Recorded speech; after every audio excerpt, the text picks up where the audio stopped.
کہ گناہگار کی توبہ قبول کب ہوتی ہے؟ جبکہ اس کی آنکھوں سے آنسو جاری ہو جائیں۔ اب کچھ ہم لوگ ایسے ہیں کہ ہماری آنکھوں سے آنسو اپنے گناہوں کو یاد کر کے تو بہت کم آتے ہیں، البتہ اہل بیت کے مصائب کو یاد کر کے آنسو آنکھوں میں آ جاتے ہیں۔ یا یوں کہہ لیجئے کہ دنیا کے اور کتنے معاملات میں آنکھوں میں آنسو آتے ہیں۔ گھر میں کسی نے کچھ کہہ دیا، آپ کا دل ٹوٹ سا گیا، آپ بد دل سے ہو گئے، آنکھوں میں آنسو آنا چاہتے، آپ چاہتے ہیں کہ خلوت میں بیٹھ کے روئیں۔ ایسے میں امام کی آواز متوجہ کرتی، فرماتا ہے یبنا شبیب، اے شبیب کے بیٹے، وَإِن كُنْتَ بَاكِيًا عَلَى شَيْءٍ، اگر تو کسی بات پر رونا چاہتا ہو، فَابْكِ عَلَى الْحُسَيْن، تو تجھے چاہیے کہ میرے جد مولا حسین پہ رویا کر، کہ ان کو ایسے ذبح کیا گیا جیسے زمانے جاہلیت میں حیوان ذبح کیے جاتے تھے۔ انسان کی آنکھوں سے آنسو کا آنا اس بات کی علامت کہ اس کے دل کو پروردگار نے نرم کیا ہوا ہے، ورنہ لوگ روتے نہیں ہیں۔ چونکہ ایام فاطمیہ ہیں تو اس اعتبار سے شہزادی کونین کے مصائب کا حوالہ، ساری دنیا حسین پہ روئے اور حسین اپنی ماں کے جنازے پہ روئے، ساری دنیا حسین کا ماتم کرے اور حسین نے اپنی ماں کا ماتم کیا۔ یہ وہ ایام ہے۔ ویسے تو ہر انسان کی ذمہ داری ہے کہ شہزادی کونین کو سال بھر یاد رکھے، آپ کی کردار کے اعتبار سے، آپ کے فضائل اور آپ کی سیرت کے بیان کے اعتبار سے، لیکن مصائب، سخت ترین جملہ، کبھی کبھار لوگ کہتے ہیں کہ کربلا سے بھی زیادہ بڑی مصیبت تھی۔ جی ایسا ہی ہے، اس لیے کہ بہت سخت جملہ ہے، اگر آپ اس کو محسوس کر سکیں۔ کربلا کے میدان میں جب امام کو شہید کیا جا رہا تھا اور امام کی شہادت کے بعد لشکر یزید نے پوچھا عمر ابن سعد سے کہ اب تو سب جنگ ختم ہو گئی، اب تو ہتھیار کھول دیں، آرام کریں، تو حکم ملا نہیں، ابھی آرام نہیں کرنا، ابھی تو لوٹنا ہے، ابھی تو خیمے جلانے ہیں۔ اور فیصلہ یہ تھا کہ خیموں کو جلایا جائے، خیموں کے اندر موجود افراد کے سمیت، یعنی جتنی بیویاں اور بچے خیموں کے اندر ہیں سب کے سب جل کے ختم ہو جائے۔ جب یہ فیصلہ کیا گیا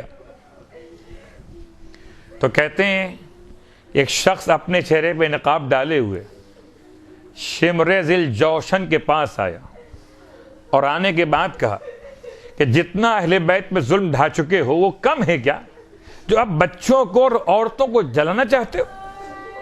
تمہاری جنگ تو مردوں سے تھی، وہ مرد تو شہید ہو گئے، یہ کیا شان مردانگی ہے کہ تم عورت پہ ہاتھ اٹھاؤ گے، تم بچوں کو جلاؤ گے زندہ؟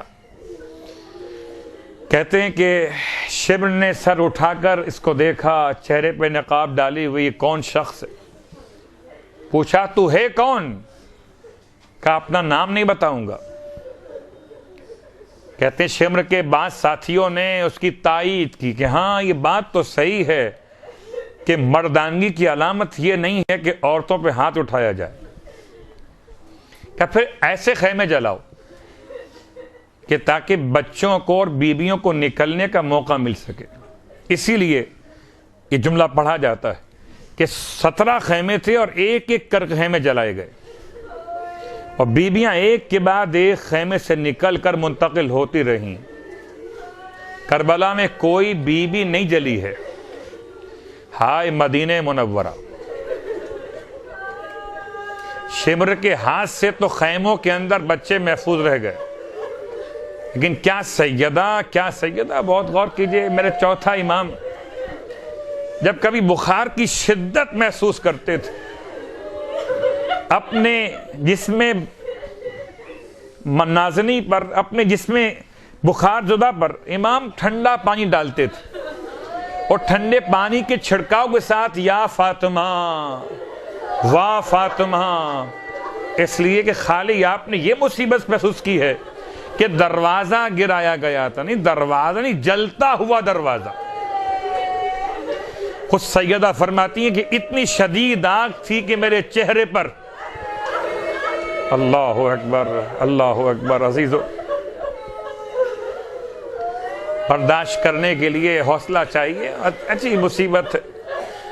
جملہ اس طرح بھی بیان کیا گیا کہ دروازہ جب بی بی پہ گرایا گیا ہے تو پورا مجمع دروازے پر سے گزر گیا، یعنی الفاظ یہ سمجھیے کہ ہائے کربلا، جہاں لاش حسین پامال ہوئی، اور زندگی میں سیدہ ایسے پامال ہو گئیں کہ پسلیاں ٹوٹ گئیں۔ یہ سخت ترین جملہ کہ دروازہ جلا، دروازے کی چوکھٹ جلی، مگر جو لوہے کی کیلیں موجود تھی دروازے کے اندر، وہ سیدہ کے وجود مقدس میں پیوستہ ہو گئے۔ ہائے، پیچھے دیوار تھی، آگے دروازہ، درمیان میں محمد کی بیٹی اپنا حجاب بچاتے بچاتے اس طرح سے رہ گئی کہ زمین پہ گری تو آواز دی، فضا خذینی، فضا مجھے بچاؤ، میرا محسن شہید ہو گیا۔ انا للہ و انا الیہ راجعون، رضا بقضائہ و تسلیما لعمرہ، اللہم لعن قاتلی فاطمۃ الزہرا۔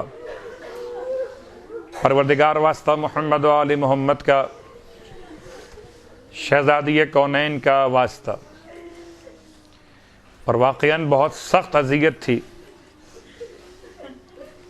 زندگی میں کسی انسان کے بدن میں کہیں کوئی فریکچر ہو جائے تو اس کو سنبھالنا شاید پھر بھی آسان ہو، اگر پسلیاں ٹوٹ جائیں سنبھالنا آسان نہیں ہے۔ نہ انسان سیدھا بیٹھ سکتا اور نہ انسان بغیر تکلیف کے سانس لے سکتا۔ شہزادی کا واسطہ پروردگار 75 دن یا 95 دن جن کی سانس میں اتنی شدید تکلیف ہوتی تھی، مگر کسی کو معلوم ہی نہ ہوا۔ اور جو مولا فرماتے تھے اپنے بچوں سے کہ آہستہ رونا، کہیں آواز گھر سے باہر نہ چلی جائے۔ کوئی ایسی مصیبت امام کے سامنے آئی کہ خود چیخیں نکل گئی میرے مولا کی۔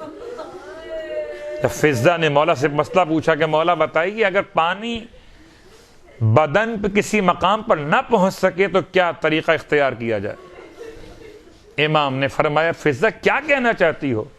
کہ سیدہ کا ایک ہاتھ پہلو سے جدا نہیں ہو رہا۔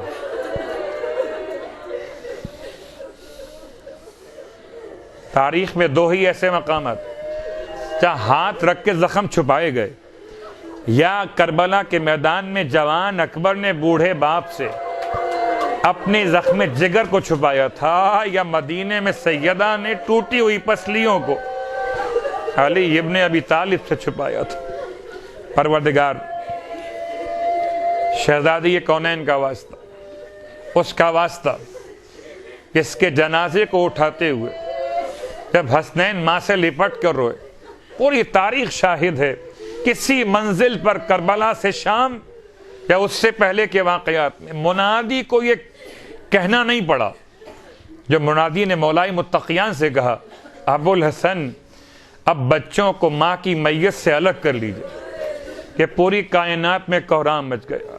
خدایا اس وقت مصیبت کا واسطہ تمام صاحبان ایمان کی مشکلات کا خاتمہ فرما، تمام بیمار مومنین مومنات کو شفاء کاملہ عطا فرما۔ پروردگار واسطہ محمد و آل محمد کا اس مدرسے کو ترقی اور کامیابی عطا فرما، یہاں کے تمام خدمت گزاران کی خدمات قبول و مقبول فرما، تمام طلباء و طالبات کو اعلیٰ ترین کامیابی عطا فرما۔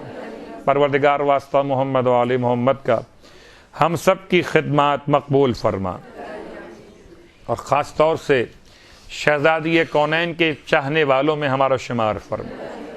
شہزادی کونین کے قاتلوں سے انتقام کے لیے اب امام منتقم کے ظہور میں تعجیل فرما، اور شہزادی کونین کے خون کے انتقام کے لیے ہر مومن مومنہ کو امام کے لشکر میں شمولیت کی توفیق عطا فرمائے۔